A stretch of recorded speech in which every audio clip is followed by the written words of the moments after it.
You're watching Packers Total Access Live, your daily source for Green Bay Packers content, created for the fans by the fans. Hit like, subscribe, and turn on notifications so you know whenever we go live. Don't forget to follow us on Twitter at Packers_access. Go Pack Go. Enjoy the show.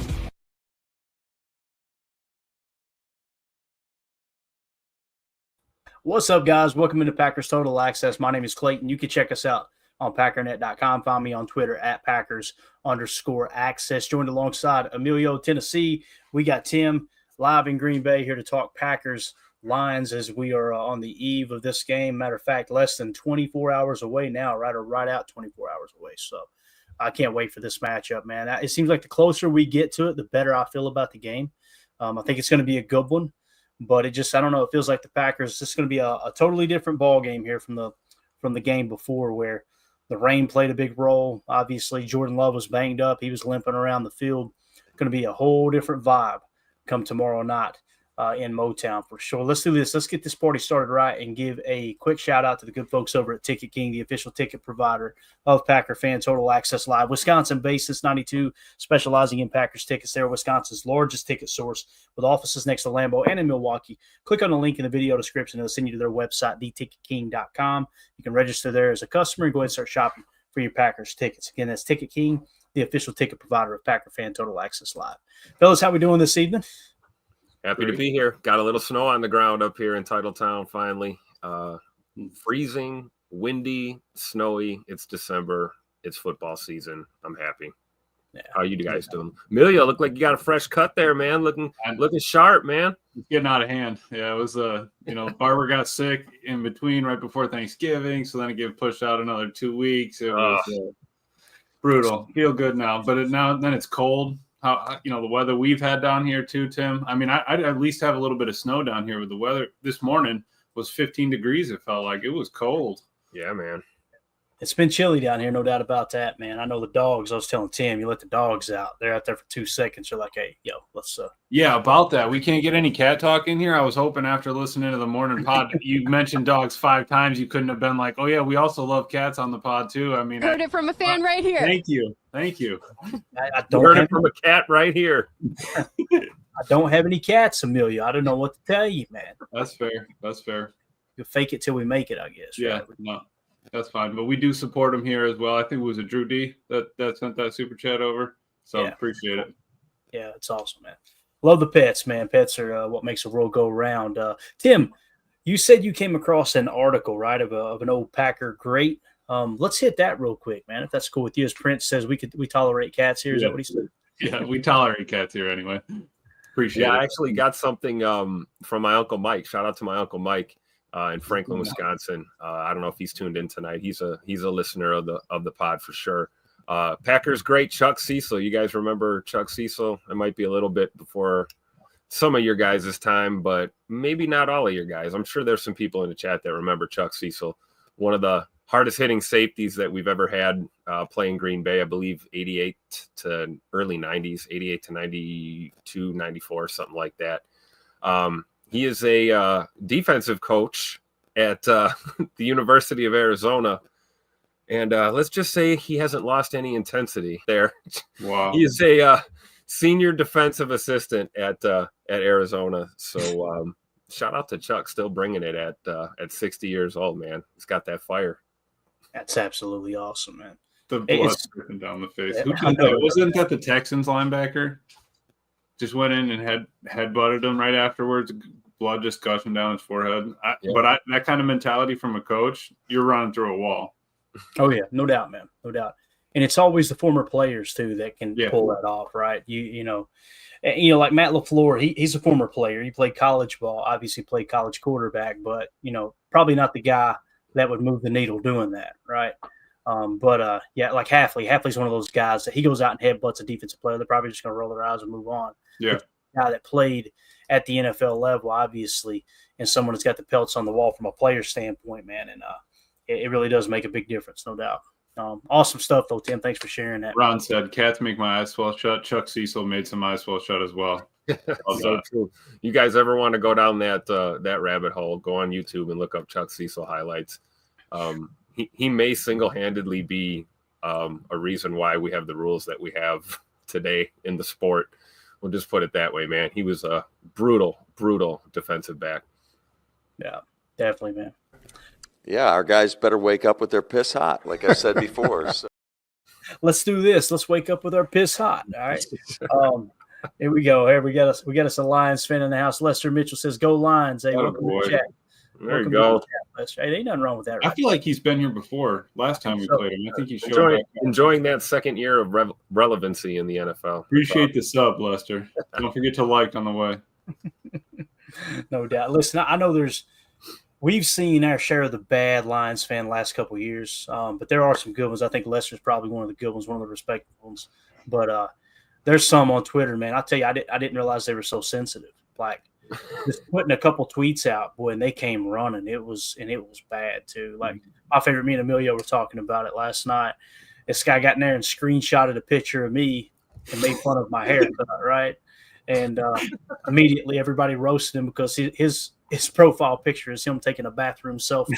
Right? And I was like, yeah, bro, I'm sorry. Tough guys ain't taking bathroom selfies. That's not how that works. So you might keep it moving there. So, but listen, this should be a hell of a ball game, no doubt.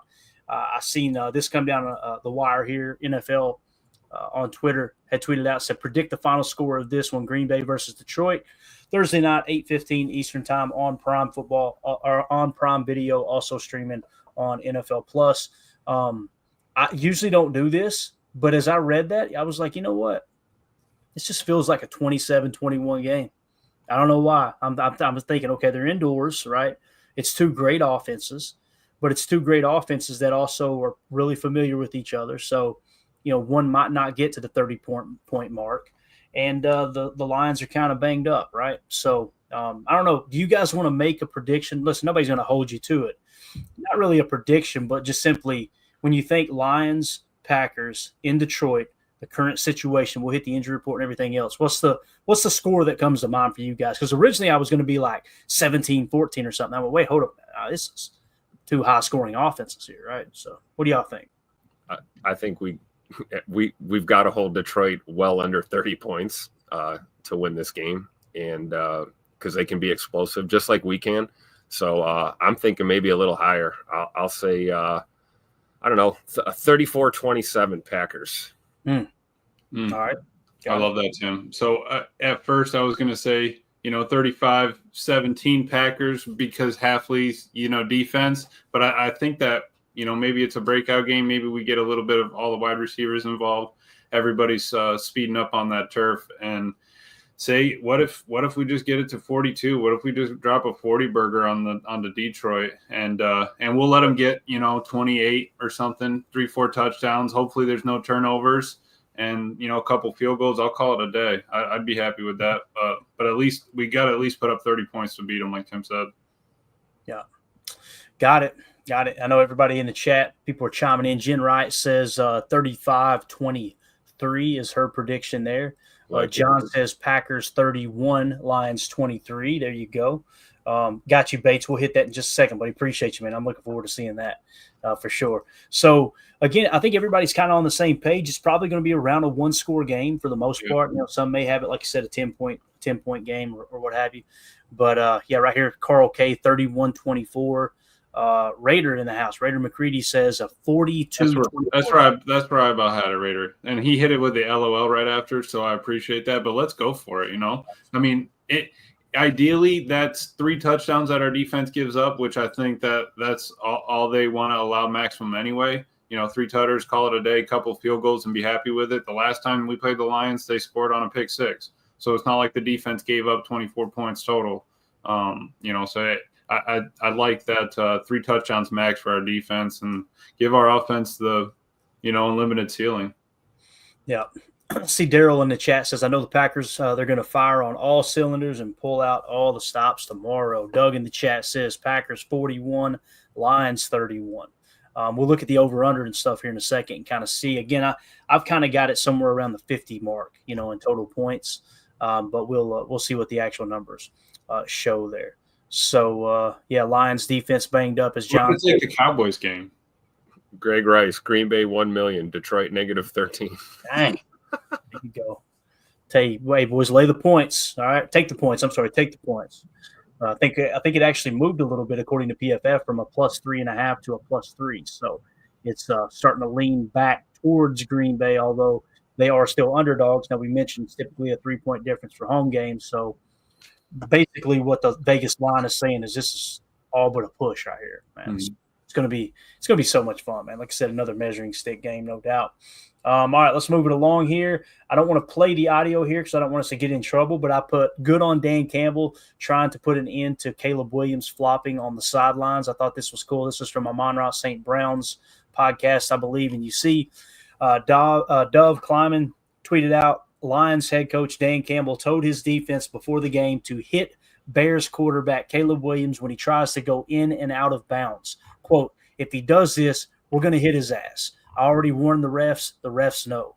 So that's one way to handle it too, is you get to the refs early and go, listen, this guy has been skating. We talked about this last night over and over and over, right? This guy's been skating the sidelines, trying to manipulate the rule, and I want you to know that we're going to lay his ass out if he's got 1 foot in bounds when our player gets to him. Yep. So keep that flag in your pocket. Don't even reach for it. Right. No, here's the tape. You send a little cut up to the league. Here's 5 plays where he's done it this year, right? And he's modeling after Patrick Mahomes, obviously.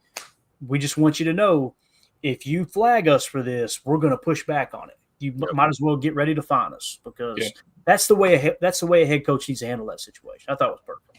Yeah, I mean, I got a lot of respect for Dan Campbell. I mean, that's a football guy through and through, right? And I think the quarterbacks in this league, they have enough protections, by design to keep those franchise players, healthy and have long careers. But you got guys that are trying to exploit some of those protections.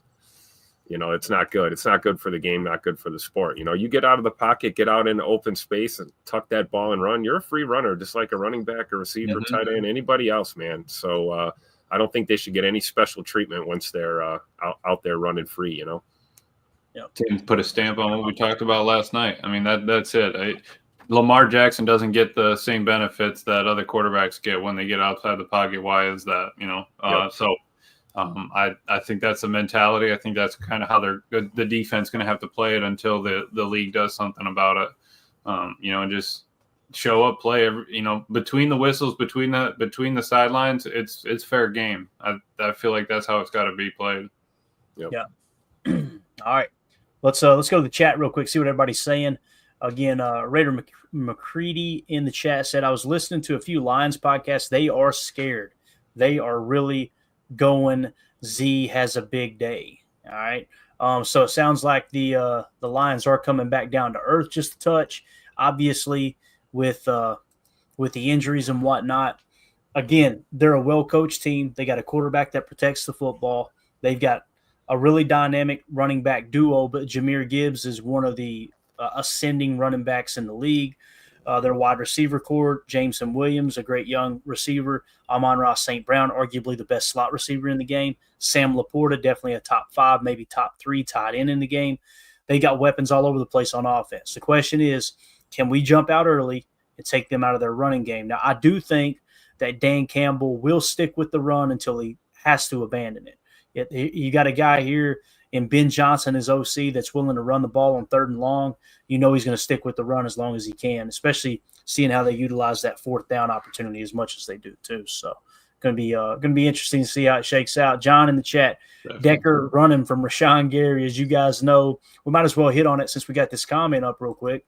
The injury report that dropped today, you can see Taylor Decker is out. And I was telling the guys, we had actually put matter of fact, let me get to the tweet. We got it up here, I think. Yeah, right here. So if you guys remember, I put this tweet out yesterday, I think it was, or the day before.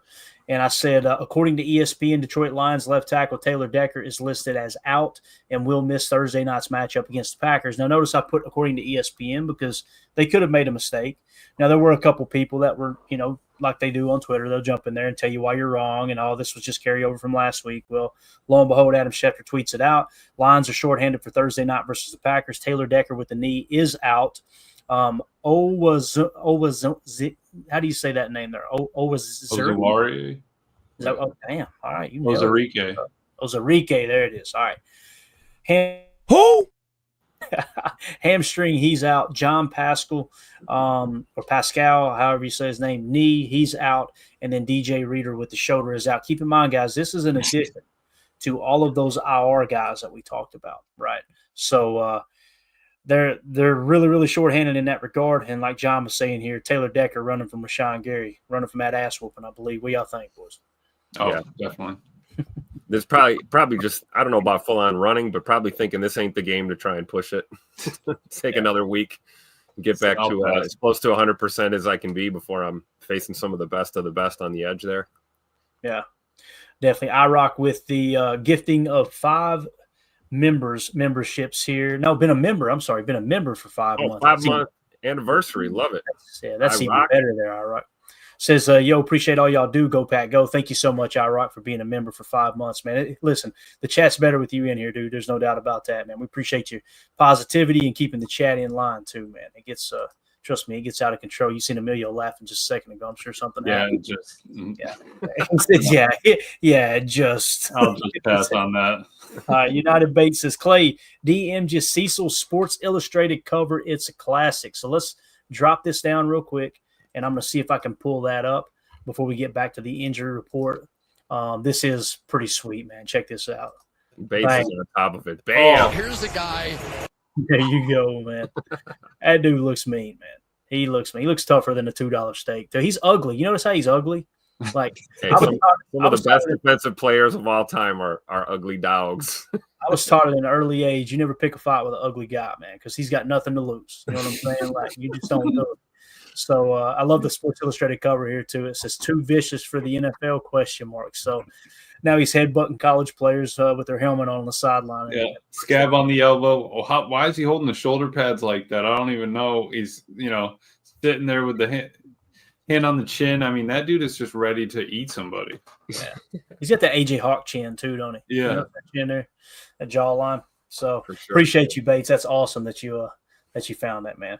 You are the man. All right, what else we got here in the chat real quick? Let's see. How do you say that name? Is it Karen or Kieran? Kieran? I'm guessing Kieran. Yeah. I apologize. I know we butchered it, man. My name's Clayton. You can make fun of me. All right, everybody does. It's what it is. Watch all the time. First time. Yeah, watch all the time. First time in the chat. Packers win and think Chris Brooks gets one in this game. It. Chris Brooks, man, what a find.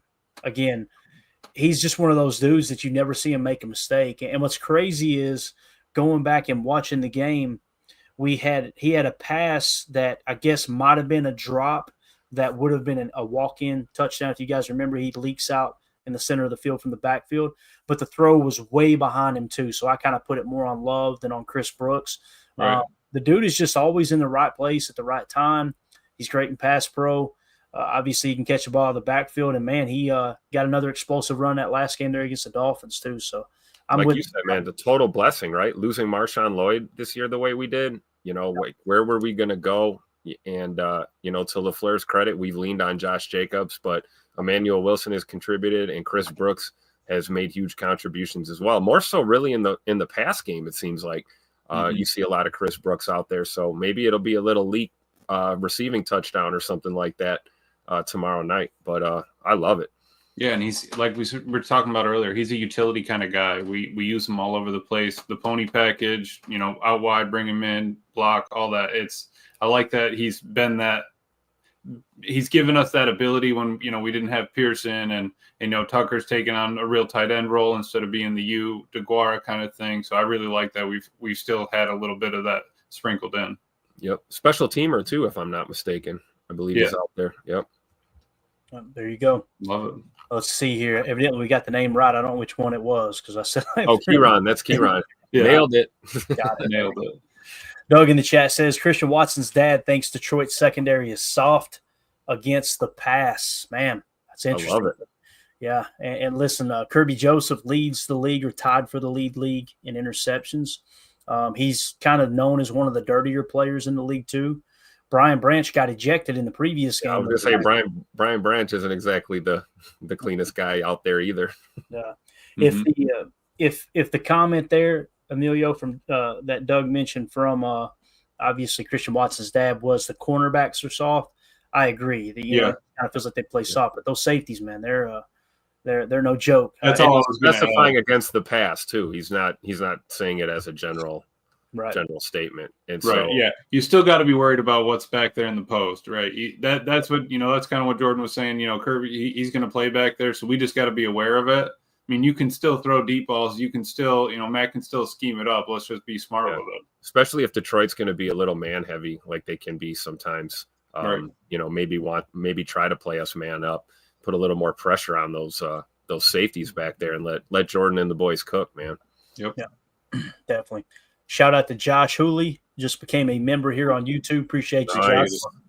Yeah, welcome to the PTA Posse. We'll make sure we get you entered into the giveaway tomorrow. We're going to be spinning the Larry McCarron Pinky Wheel and giving away a piece of memorabilia here as I got to go through and find what we're going to give away. It'd either be an autographed jersey. It might actually be another autographed Romeo Dobbs card, too. We got one more of those that Bates donated. So can't wait. Get the Pinky Wheel turning again, man. Another giveaway. How about these hands?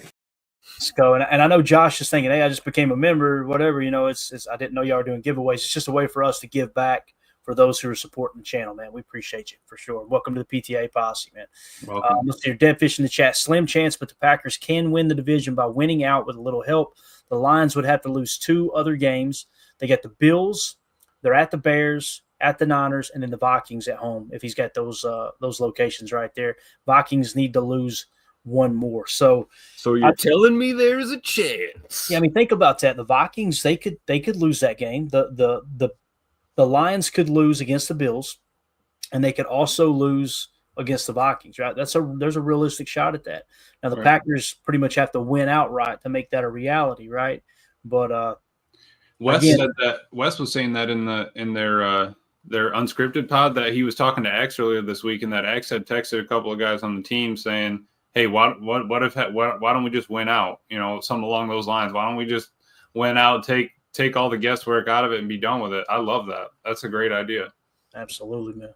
Love it. I love it. It starts with tomorrow night, right? One week at a time, man. Let's get it. Yeah. Raider McCready says, wasn't he the one that gave up the touchdown to help seal the game? You guys know what we were talking about when that was Brooks, right? So Brooks, when he got that draw play, or was it ISO or whatever, got the first down, slid at like the 2-yard line right in front of the right. Yeah. So I'm pretty that was him. Rolex. Yeah, we did the breakdown with Bill Belichick on that one. Yep. Yeah. That was his very first game with the Packers too, if I remember correctly. Right? Yeah, and then right after it, Raider said, "If so, he deserves a touchdown." Definitely, man. That's something that we got to get him. And Matt is good about that. I like that. It is still a game we're trying to win, but hey, if we can get, we knew that Josh Jacobs needed a receiving touchdown. Matt threw 3 screens at him. That what I mean, 3 center screens or a slip screen, whatever. Let's make sure he can get a receiving touchdown and get in the end zone. I think that he'll maybe wiggle it in if we got a sec. And that's just coach, doing what's best for the team when it comes to morale too. Letting your guys know that it's not about these individual stats. We're not trying to pad anyone's stats. Right. But we see you get these opportunities. We see what you do in the trenches. It's important that everyone gets a chance to shine. We see that a lot of times with our receivers, right? We kind of rotate each week. Somebody else is kind of the star of that game. We've seen Christian Watson highlighted. We've seen Jaden Reed highlighted this year. Romeo Dobbs has had a few really good games for us. Spreading it around, and everyone gets some love in this Packers offense, and it's awesome. Definitely. Ron Sandwell in the chat says Terry and Arnold could be called for DPI on every play. Obviously, Terry and Arnold was a highly touted prospect in the draft. In the cornerback room, we had him as the 4th best corner in the draft, right? Now, that's where we had him ranked. I remember Michael Lombardi specifically talking about the Alabama corners that came out, and the thing that he noted throughout the draft process is, listen, the Nick Saban does not trust these 2 corners. With the defense he's calling, it's obvious that he doesn't trust them.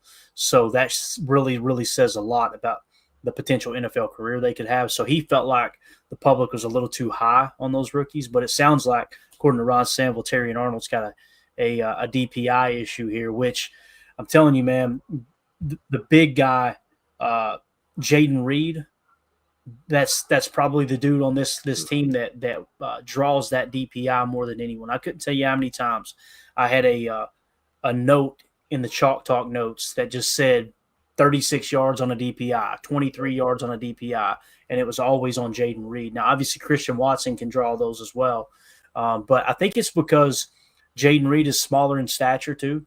So let's say, you get a guy that's 6'1 or 6'2 and he mauls him, that's a little more noticeable as opposed to like Christian Watson. I've noticed he doesn't get those calls very often.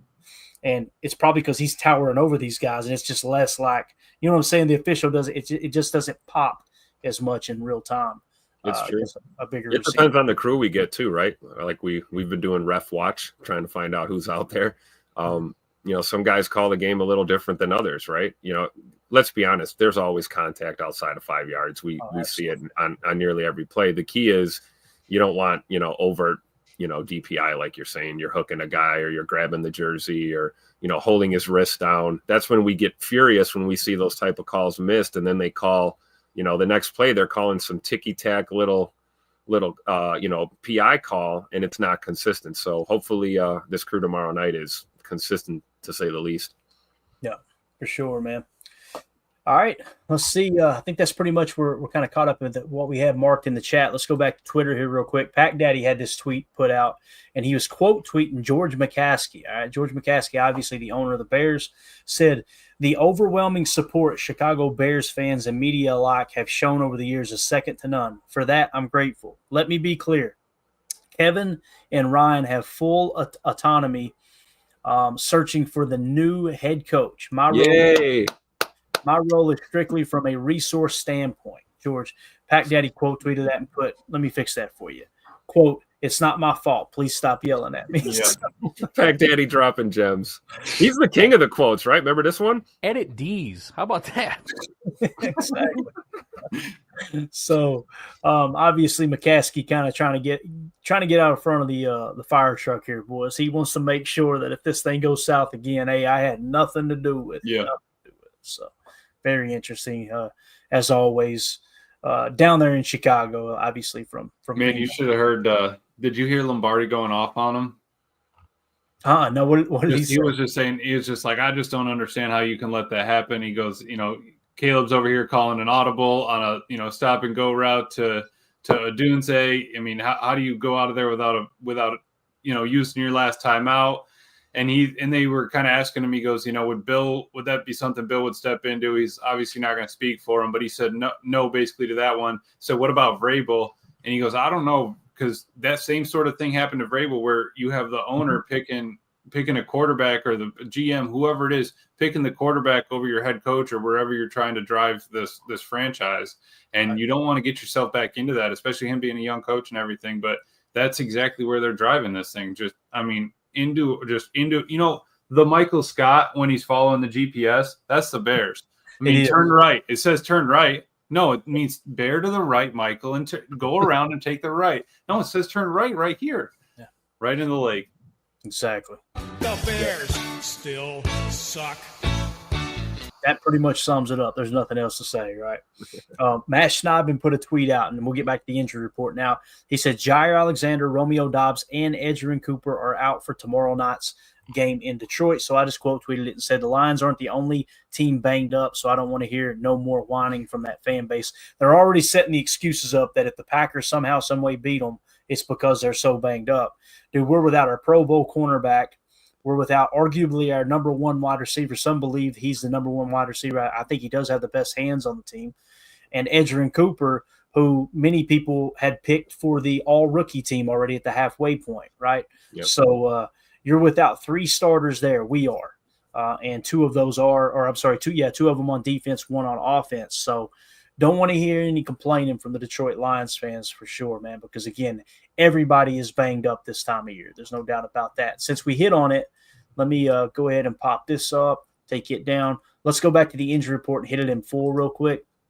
So let's just talk about the changes. We won't read the entire injury report. We'll talk about who was out and what's changed on this injury report. So Jair Alexander was limited Monday, Tuesday, did not participate Wednesday. He is listed as out. Corey Ballantyne is listed as out. Kenny Clark, full participation. He's good to go. Edgerrin Cooper did not participate all week with the hammy. He is out. Romeo Doubs with the concussion. This was interesting to me because obviously last week he did not play, so he's got he had like 10 days, I'm guessing, something like that, to come out of concussion protocol. That worries me a little bit, because what that simply says is he did not pass the test in the concussion protocol, right? Am I reading too much into that, guys? That's got to be what that means, right? That's exactly what that means. We were leaning the other way this week, right? Thinking, hey, he's out there. This is part of the process. It's a good sign. Practicing is usually one of the last, steps in the evaluation progress. They want to see how you do on the practice field. Well, he's been limited all week. Today we find out, nope, he's a no-go. So it could be because it's a Thursday night game. We don't have the extra, Friday, Saturday waiting to go to Sunday. So hopefully this means that he'll be cleared. I would think, maybe as early as, the end of this week or something. Coming after this game, we could hear something, over the weekend that things look better, or at least find out what his designation is going to be on Monday. But yeah, that's a setback, or, maybe it was, a serious concussion, obviously, if they didn't clear him, Yeah. Because we saw Quay dealt with a concussion. He missed a game and came right back, Right. Yeah. So And it's tough. Everybody's different. Right, with the 2 games in 5 days, then you got back-to-back Thursday games after the 2 and 5. Then you get your mini bye. If he's not, if he's walking that line, keep him out this game. Give him an extra week and a couple days and be done with it. But I also, now that I've been thinking about it, how much is that going to hurt him moving into next year, and contract talk, all that sort of stuff. Yeah. Where's he going to be at? Because it was everybody was on Christian last year for being out, missing time because of the injuries, and I'm not getting on Romeo. I'm just saying we've missed games with him not being out there. One, because of the issue, and then 2, because of this. So that's something we're going to have to look at. Yep, for sure. If he would have got anything new, right? Like say something new popped up, that would be on the report, right? So we would know. So this is definitely concussion related. Right, and I see, like Crystal mentioned, maybe he injured something else during practice.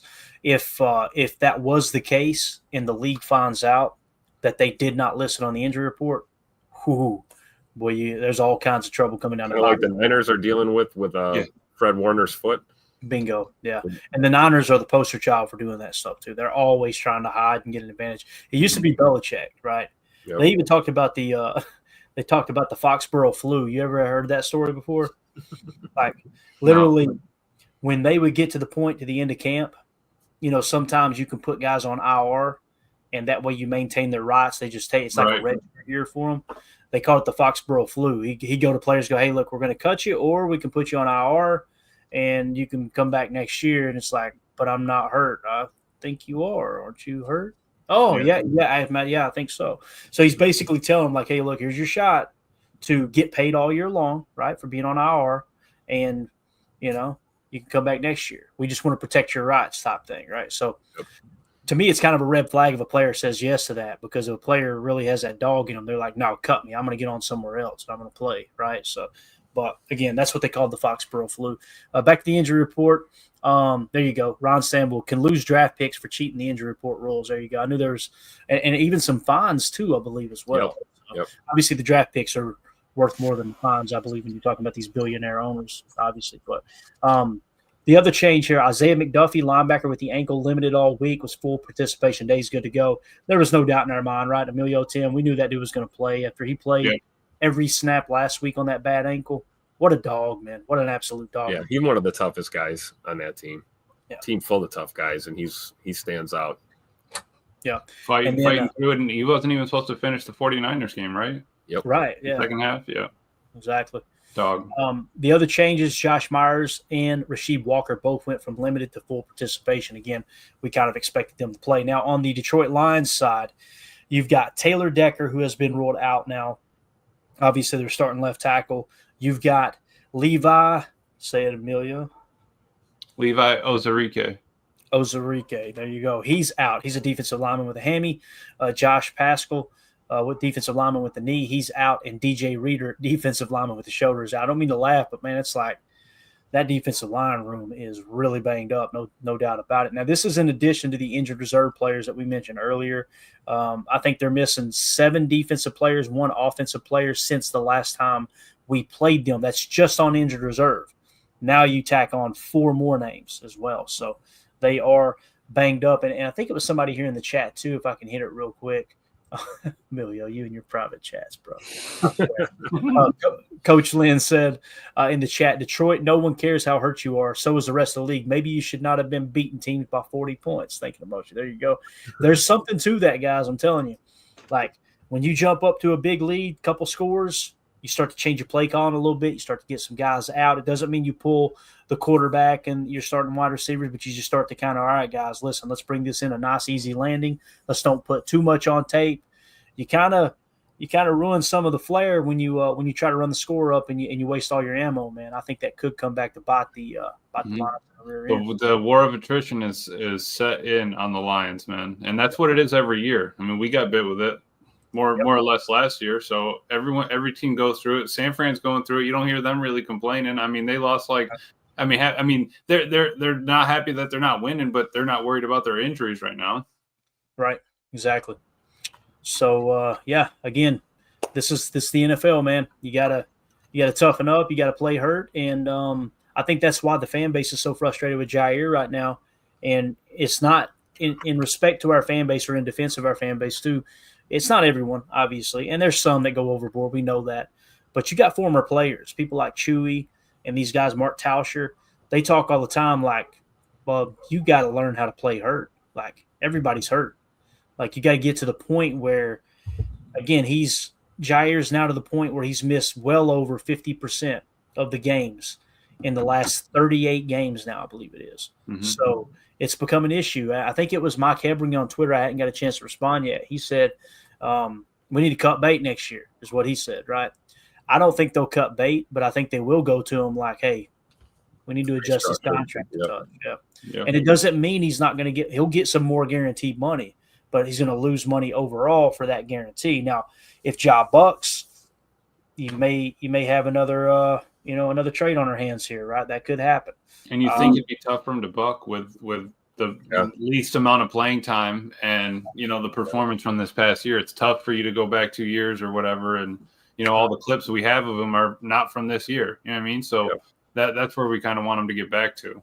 And on the flip side, it'd be tough to trade him too, because with that contract and those numbers, who wants to, it'd be hard to find a deal, I think. So I think, and not that it would be a stupid move trading for someone like Jair. And again, I think Jair is probably going to be a Packer next year. That's my personal opinion. I could be wrong, but I'm not saying it would be a dumb move. But Tim, to kind of rebuttal what you just said, these GMs, some of these GMs, man, they are. I mean, look at the Jets, what they did. Yeah, that's true. Obviously, all of them are unemployed now, but it's like, damn, you could not have drew up a better blueprint on how to screw up an organization, right? So someone probably would go out and say, yep, let's do it. We don't even care about his injury history. Let's just go grab him. Again, I hope he's a Packer, and I hope he's healthy and he gets back to the old job. But I understand the frustration too, I'm with you, though. I think it's going to probably be a restructure, and then he takes something incentive-based and tries to get out there on the field more. And what we mean by that, and again, there's some blurry lines here, but let's say his salary next year is $12 million, right? Forget the guaranteed money. They could go to him and say, hey, how about we do this? How about we lower your salary down? We shave $5 million off of it, and we guarantee $6 million, right? So you get a $6 million check in your pocket. We lower our cap hit $5 million over the duration of the contract. You could also tack on voidable years and really spread things out to make it a little smoother landing there on the backside of the contract. There's a lot of different things you can do there, but I think that's probably where I put my money right now. But Andres in the chat, appreciate you, buddy, becoming a YouTube member. You are the man. I know you're in there all the time. Thanks for supporting the show, bud. Get him on the wheel. Yeah, get him on the wheel, put him on the wheel. I think we're going to do the Romeo Dobbs autograph card, that final one. That's going to be the giveaway tomorrow, okay? We'll go ahead and make that decision. So if anybody wants in on that giveaway, make sure that you're a YouTube member or a member of our Patreon group, okay, by midnight tonight. I'll get up in the morning and I'll compile the CSV and put everything in the wheel there. But if you scan the QR code in the upper right, they'll send you our Patreon group, patreon.com/Packer Fan Total Access. We got a multitude of chats in there where you can communicate and link up with other Packer fans. We'll be hitting on that chat tomorrow. We got questions for the show, so we're going to weave that into the show tomorrow as well. As long as you're a member of one of those three tiers in there or a member on YouTube, we'll make sure that you're in on the contest. Although it's kind of pointless seeing that Boz says it's rigged. So shout out to Eric Sutherland for coining that phrase, and hope your son's doing well, buddy. If you're listening and don't have a chance to get in the chat, our thoughts and prayers are with you and your family. If you need anything, let us know, man. All right, let's move off the injury report. I think we covered it pretty extensively. You guys got anything else you want to add to that? Any other thoughts off that before we move on? No, I don't think so. Everyone's got to play through injury. Just go out there and do it. Like Josh Jacobs was saying, nameless, faceless, just numbers and jerseys. I guess the question is, so no Ja, no Ballantyne. Eric Stokes is, Eric Stokes. He sounds so deflated. Oh, that's right here. Who the hell's playing corner? Yeah. Right. Exactly. I had to start from Prince, but he said earlier with Ballantyne and Alexander both out, we could see a practice squad call up at cornerback. They have to announce by 3 tomorrow, but media guys may be able to see who. Say it, Tim. Say it, Tim. Kalen King? Do we get to see Kalen King? Go. Let's get some Kalen King up here, man. Let's see what this guy's got, right? I mean, we don't really have a choice, right? I mean, you really don't, man. You don't. I don't know. I think you're going to see Javon Bullard in the slot. Obviously, you'll see Keyshawn Nixon on the boundary, along with probably Carrington Ballantyne and Eric Stokes combination. If one of those guys gets banged up, who's going in, right? Who's going to be going in for him? Robert Rochelle, is he healthy? Robert Rochelle's healthy, right? Yeah. So there's a chance he could see some playing time. Now, obviously, he's kind of our special teams guy right now, recovering that fumble. I think it was last week. So we haven't seen much of him in coverage. I think a little bit preseason we did, but I don't think he's played a lot of defensive snaps. Yeah, this would have been the only other thought. But again, if we're going to jump to Oladapo, it's kind of tough. Coach was saying here, I'd even like to see Oladapo indeed to spell some guys. He looks solid on special teams. I like that. And I like that he's getting the reps on special teams. But I think where we're hurting at corner, it's probably going to be Rochelle, like you were saying beforehand. But not mad at it. Here's a hypothetical. Is it feasible to think that you put Bullard and Evan Williams as your safeties, and you move a guy like McKinney over to the boundary, let him try a little razzle dazzle? Tim, I'm saying if we were in that position, right? If it got that bad that we didn't have the depth, we have some depth at the safety position. Do we, and Xavier McKinney would be the only one I would think of, first and last person I'd think of that would come in and play a little boundary corner. I don't think they'll do that, but I'm with you, Tim. If there's anybody I would trust playing boundary corner, it'd be Xavier McKinney. Yeah. That dude's proven he can cover every route. He is just as instinctive as they come. He's got the athleticism. He's got the length. I think in a pinch, you're probably right, man. You get a little too banged up, somebody slumping, you could throw him over there and put Javon Bullard and Evan Williams at safety. It could happen, right? Hopefully it doesn't happen because I was going to say, hopefully we don't need that. You love McKinney right there in the center of that defense, no doubt, man. Holmes says, no way, X has to stay in air traffic control. There you go. Exactly. I love it. Get that man the vest. What's that? I said, get that man the vest and get the batons in his hands. Going. Yeah. Right? Yeah, exactly. Cam in the chat says, we can't let the refs decide this game. We know how they do. Boy, do we ever, man. And the good thing is we've got Hussey, I think is his name. Mm-hmm. He is going to be, is it Tussey or Hussey? I can't remember. Hussey, I'm pretty sure. So it's not Ronnie Tolbert. No. And this official has the lowest average number of flags thrown a game his crew does. So we're kind of catching a break there. And Troy Aikman on Monday Night Football last week was actually bragging on that crew, going, man, they've done a really good job. And, Troy just looked at the number like we did and said, who's throwing the least amount of flags? They're doing a great job. Let these boys play, right? So, and I think they throw a lot of early flags, like pre-snap flags, let them play afterwards. I think that's what Ryan was talking about earlier. Love that because, hey, one problem is we have been lining up offsides. That's an issue. I was just going to say, I don't love it that much. Have you seen these guys lining up on the ball? But the physicality downfield, let them play sort of thing, fight through it. I like that. But but Tim, we've gotten better with it. Matt's kind of nipped it, and Hafley has been upset with it. So I think that's been hammered out. And let's just play a good game, get to the mini bye here. Absolutely. Yeah. Ron Samuel in the chat says, FYI, Terrion Arnold, 10 fouls for 165 yards in 11 games. That's wild. Oh, we're going to give him some. That's perfect drop right there. I'm on board. Let's give him some out there. Last thing I want to hit on here before we wrap up, guys. If you guys would too, hit that like button for us. Feel free to sub to the channel. Just taking a quick second, hitting the like button helps more than you know. Man, it boosts the algorithm, helps other Packer fans find this channel and this content. We appreciate you hanging out with us on this glorious Wednesday evening. Obviously, less than 24 hours from kickoff. Packers. I am hyped. Why'd you have to say it like that? Less than 24 hours? Come on now. Yeah. I go to bed around midnight, 1 o'clock, wind that clock down a little bit more. Ooh-wee. My man, one more sleep, right? One more sleep. Don't forget to wash your hands, wash your butt, man. That's it. That's all. Yeah, do that before sleep, man. Whether it's game day or not, wash your hands, wash your butt, for God's sakes. All right. All right. I tweeted this out. The Packers pass blocking is second to none in 2024. Football Insights actually had the original tweet at @football_insights. Go give them a follow.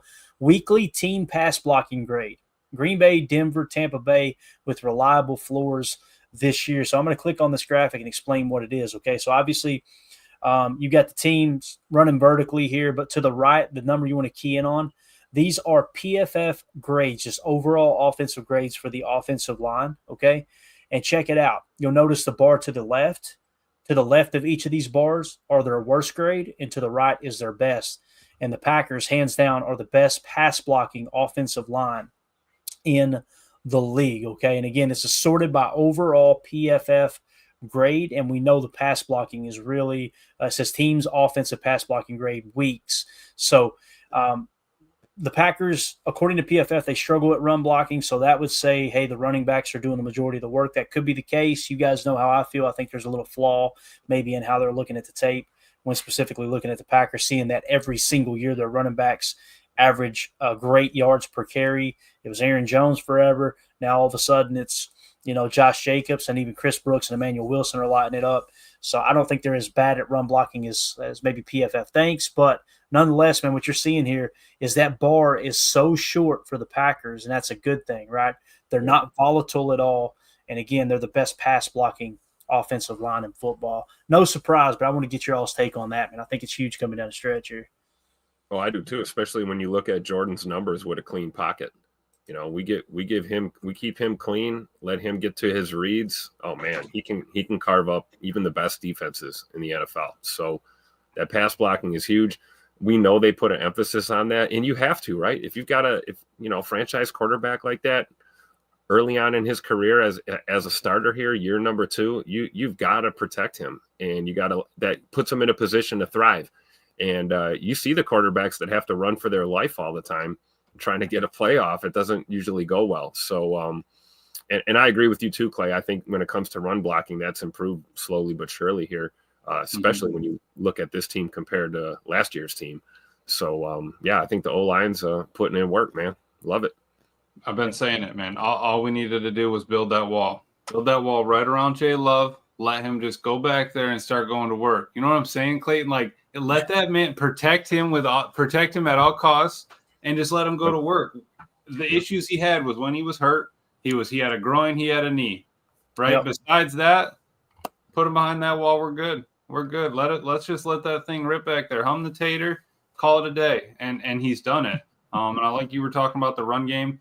It's tough. Who was it? I think Holmes said it. How is that the case when Jacobs is third in rushing in the whole league? Exactly. That's exactly it. And I like that Matt hasn't gotten away from it. We got a bell cow back in free agency. Let's use him as a bell cow. We haven't had that. What's it going to be like? And behind a line like that they built, it's just awesome to see. Yeah, and nothing says pass pro like a good running game, right? I mean, you set that play action up all day long when you're running the ball effectively. So I, for one, hope that they don't get away from that. I hope this is not the game. We're in a dome Thursday night. I hope we don't get too tempted to just shot play, all the way down the field. Let's not get away from that first down running that we've been doing so well these past couple of games. Yeah, definitely. Again, I think that there were plays to be had there in that first matchup with Detroit. The big thing that stood out to me was obviously Elton Jenkins filling in for Josh Myers. It was a wet ball all night long with the downpour. We ended up we talked about on Chalk Talk, there was one drive, we go straight down the field. We had to settle for a field goal because we have back-to-back botch snaps, right? Yeah. So that stuff, you're not going to have to worry about this game. And again, their defense is a little banged up. You never want to overlook any opponent. And listen, the reality is this is one of, if not the best teams in the league. You got to respect the record. But I really do like our chances in this game compared to the previous matchup there at Lambeau. And sometimes when you're at home, there's more pressure on you too. The home crowd's there. You want to perform for the home crowd. You maybe press a little bit. I don't think many people are going to give the Packers a shot going into Detroit here, right? So you're kind of playing with the house's money. Let's go in and smack them right in the mouth early, jump up to an early lead, make them throw the football and get away from their running game a little early.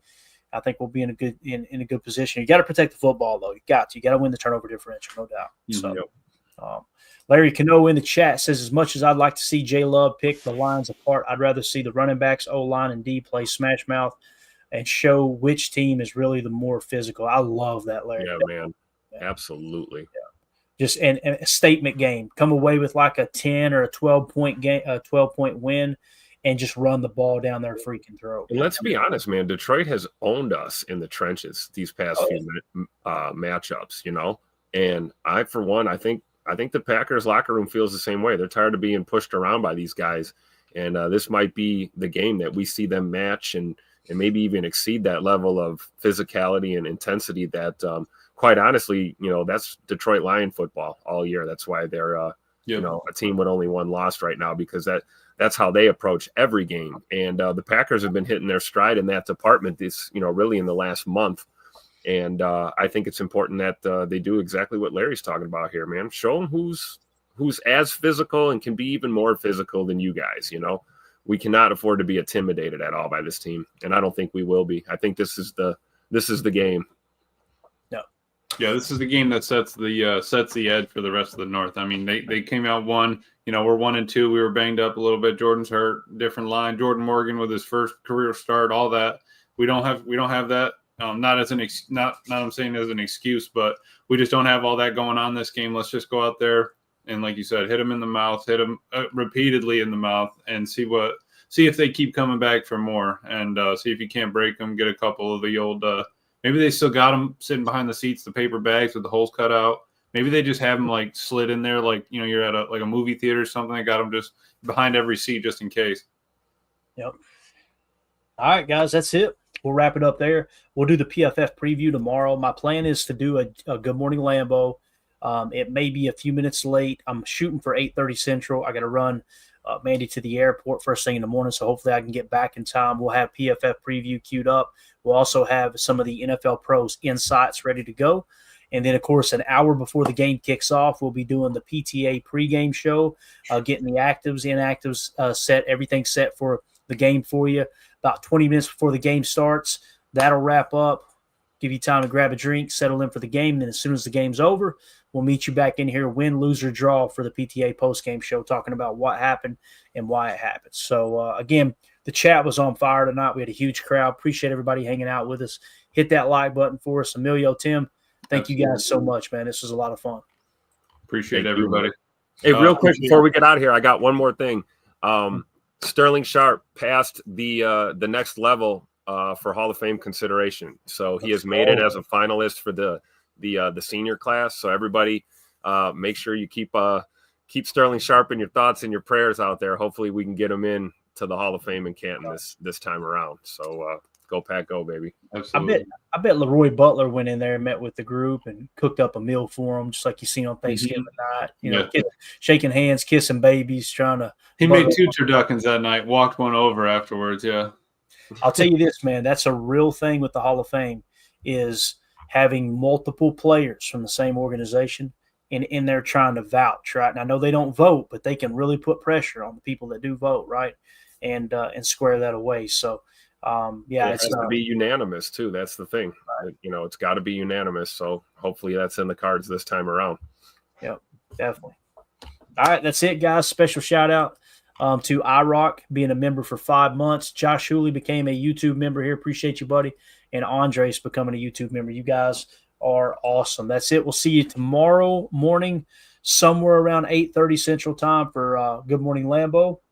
We'll dive into the PFF preview and the NFL Pro Insights preview as well. For those of you listening on the pod, thank you for making us a part of your day. As always, let's go out and be the change we want to see in the world, and go Pack, go. Thanks for watching Packers Total Access Live. your daily source for Green Bay Packers content. Created for the fans by the fans. Hit like, subscribe, and turn on notifications so you know whenever we go live. Don't forget to follow us on Twitter at Packers_access. Go Pack Go. Have a great day.